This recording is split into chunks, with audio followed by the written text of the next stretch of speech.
Hello everyone, it's Patrick again.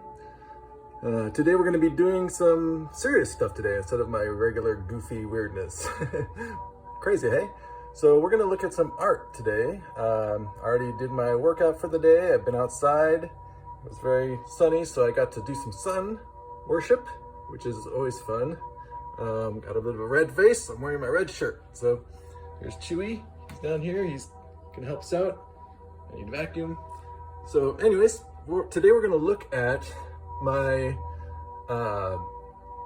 Predator cover I did for Predator Hunters for Dark Horse. It's a digital painting, and I thought I'd show you some of the design process, concept work, thumbnail type stuff, all done digitally. And then we'll take a look at the layers of my Photoshop painting so you can kind of see the process of the sketching it out, drawing it, fixing it.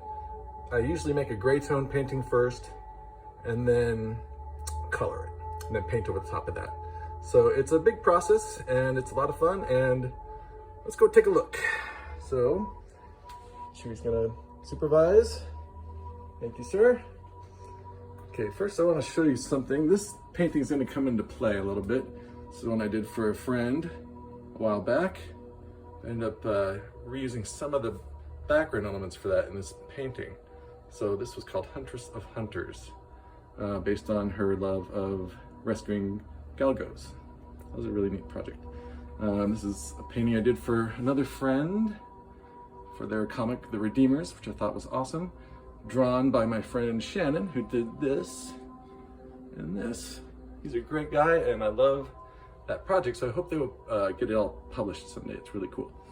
So here is the focus of today's little talk. I'm going to try to use this phone to do this, and I'm not sure. There'll probably be a lot of errors along the way, so just forgive me. We've got Buddha here. He's going to keep us on target. We've got Chewbacca. He's going to supervise a little over there. We've got the angels and Mahavatar Babaji there. And we got Ganesha, who's going to remove all obstacles so we can get through this in one piece, hopefully. Thank you to you, Ganesha. And so this is what it ends up looking like. It's got that huge logo, which is part of the design process. You have to take that into account and just design the whole thing around that logo, because that thing was a challenge. So we're gonna go over here, and that is the Greytone underpainting, and we're gonna get to that in a minute. First, we're gonna get there, and to do that, we're gonna come here to the blank page. Over here, I have my other little laptop, which I use for reference. Pull up all the Predator artwork from the past, including mine, and use that to guide me as I went along designing this whole thing. So, first thing we're gonna look at here is the thumbnail process. Here is the thumbnail I created for, sorry, new to this technology. Okay, dang it, come on. Oh, that's right, that's what's happening here. Okay, move that away. Okay, here is the thumbnails. Now we can see it. Okay, so I did 3 thumbnails, all digitally, and this is what I sent to Dark Horse, and then they sent it to Fox, and then they decided which of these 3 they liked the best. So the design imperative was to do the Predator basically in the jungle somewhere looking fierce and leave room for the logo. That was pretty much it, so that's not a whole lot to deal with. So I did that one. I thought that turned out kind of cool. I thought that would have been a fun one to do, but they did not pick that one. This one's more of a victory pose. I hadn't seen anything exactly like that. There was something similar, but I just thought that'd be a fun thing to do, but they didn't pick that one either. And what they settled on was this one, which is just kind of him in the trees, coming up on a branch and looking like he's gonna gut you. So that's the one they went with. So we're gonna try to bring that one to life over here on this blank page. So I'm gonna click on this. Okay, I'm not used to this new Photoshop, so if I screw up, just bear with me for a second. It's pretty different than the old one I was using. So we start here with a little bit of a sketch. Just a basic shape. Then I'm just drawing over the top of it a little bit. Try to get a little closer here. Okay, so you can see that. Okay, so once we have a little bit of an outline going there, then I've added some shadows. And from there, maybe some background shadow, just kind of focus where we're going here. All very sloppy at this point, pretty loose. Then I'm adding a little highlights, and I'll be painting over all this stuff. So this is just a kind of a guide, just to give me something to get started on. That's kind of important for me. Every time I start a painting like this, I feel like I have to reinvent how I do it, because every one is different, and it's a challenge, and it's a really fun challenge once you kind of get used to the whole process. So here is more smoke, kind of to pop him out from the background. It's hard to see this one, but it's adding the little fishnet stockings that he wears, very sexy for a monster. And okay, so here I've taken, there was an image of a toy that had a really good shot of his weapon. So I masked it off and manipulated it and warped it and twisted it to fit the shape I needed and just put it on there. And then you never want to leave something like that just as it is. Just use it as a guide to paint over it so that it looks good. Stefan Martinier did a talk at Nomon. I actually got to meet him once. He's a very cool guy. And he's a genius. So he before I learned Photoshop, he was talking about this process, about how he uses some textures in his paintings. But you never leave that texture alone. You manipulate it and make it your own so that it doesn't really exist in the same way where you found it. So that's that, just as a guide, basically. So here's that. I've added some shadow to those big old spikes. Okay, more working on the details. Try to get closer. I hope this comes through. Here is working on the weapon up there, the laser thing. Darkened it down a little. Let's see. Working on his head a bit. Some details on there. Just kind of roughing it in. And okay, here's where I'm starting to refine areas. I'm gonna just paint. This is all on one layer. I just painted up the shoulder thing. Here we go with more arm. Just getting the arm going. I didn't like that arm, so I painted over that again.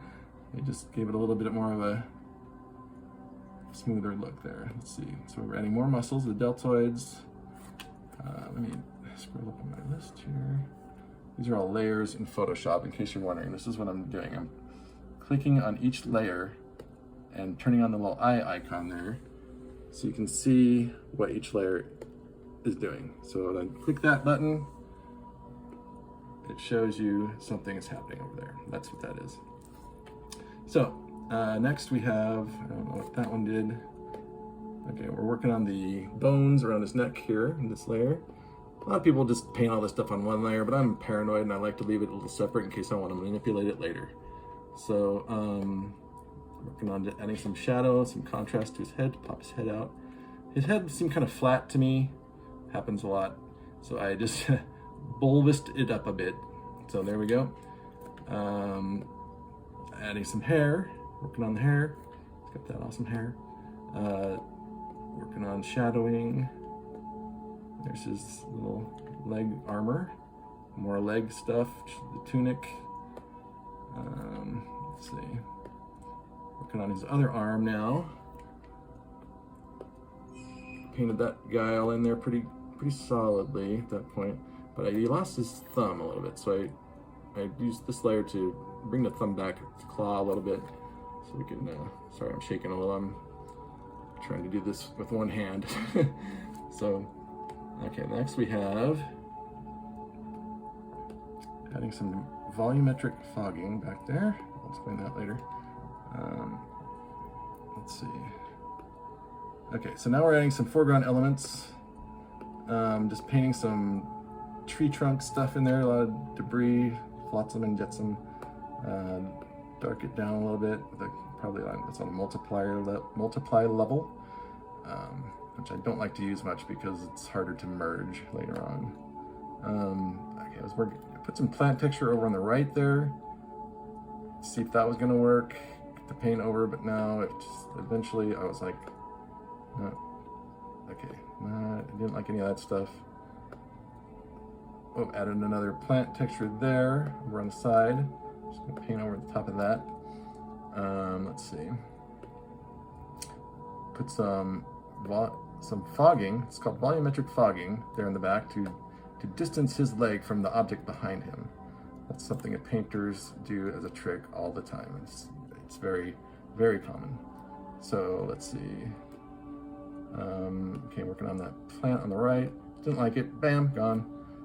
And now, okay, this is the part where I used some of this painting. Since I did this just for a friend and it wasn't for anything I was selling, I didn't feel weird about reusing some of it because, you know, it was just art that I made that I could just reuse. So I just took that background from her and put it behind him. Back there, you see? It's kind of the same. So, steady my hand a little. Okay. All right. So I add the background, bam, there we go. Background, instant background, that saved me a lot of time. So it's not really cheating, it's just reusing stuff that I already made some other time. So, okay, there's fixing the backgrounds. More fog, just to kind of get it less symmetrical and surrounding him. Let's see, darkening that part down because there's gonna be a logo back there and it needs to pop. So we're just gonna darken down that background a lot. And here is, that's pretty much the finished Greytone underpainting as it stands. I kind of got rid, I got rid of some of that fogging because it was just too uniform around him and it's all gonna be covered anyways. Added my signature, and I mocked up the logo just so I can make sure it's working correctly, so you can read the logo and make sure it's all, you know, readable and dynamic, and that there's good shape around him.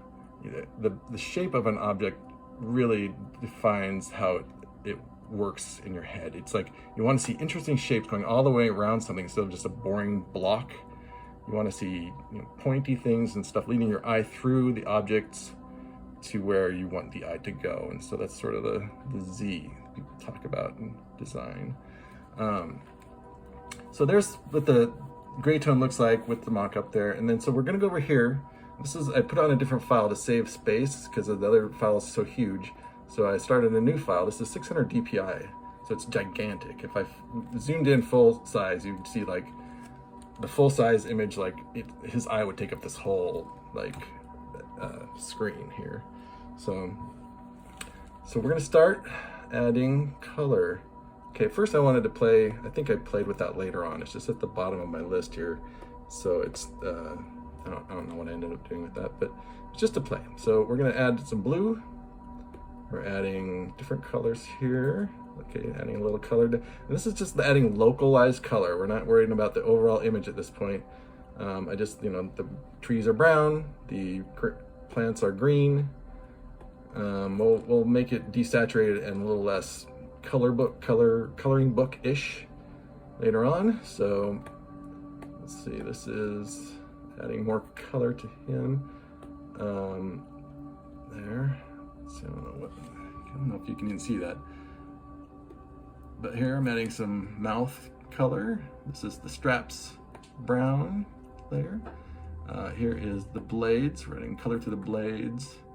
Pipes, I don't know where those are. Armor tweaking. Added another secondary color over there because it didn't like the color I had. So armor copy. I doubled that because to make him pop a little more. I've got the cloth down at the bottom. I think that's what that was. And we got bones colored there. Let's see. So I've got the hair. So we got the list of all the things I've colored here, and I just write them down as I go. So in case I need to go back and fix something or change the color, I can just find it really easily and change it. So here's the hair, a little color in the hair. We got his curlers, his cute little curlers there, really cute. Gradient map. Overall, like this is now where I do the overall kind of adjustments. And it's a little vibrant at this point, so I did some hue saturation, which is very subtle, but I just kind of tamped down some of that bright saturated color just a little. Then I did an overall hue saturation again. left it kind of colorful. Normally I'd make it even a little more muted, but this is a cover I just kind of wanted to pop. And okay, here's where I'm going to zoom in it just a little here. Whoop, I knew this was going to happen. Okay. All right, so you can see some of what I'm doing here with this phase. This is the overpaint phase. So this is what it looked like before. And then when I hit the overpaint level, where I did the painting on top of it, you can kind of see, can you see that? I don't know if you can even tell, but I'm painting over the top of the whole thing with color at this point and fixing a lot of little things that need fixing. But if I do it right in color, then it looks more like a painting you did by hand rather than a digital thing that you just threw color on top of. So that's that process, is just kind of painting over the top of that whole thing.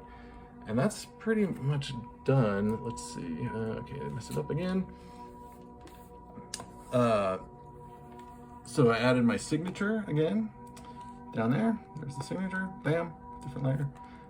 And I mocked up the cover logo again. They ended up using a green, like glow-in-the-dark color for that, which I thought was awesome.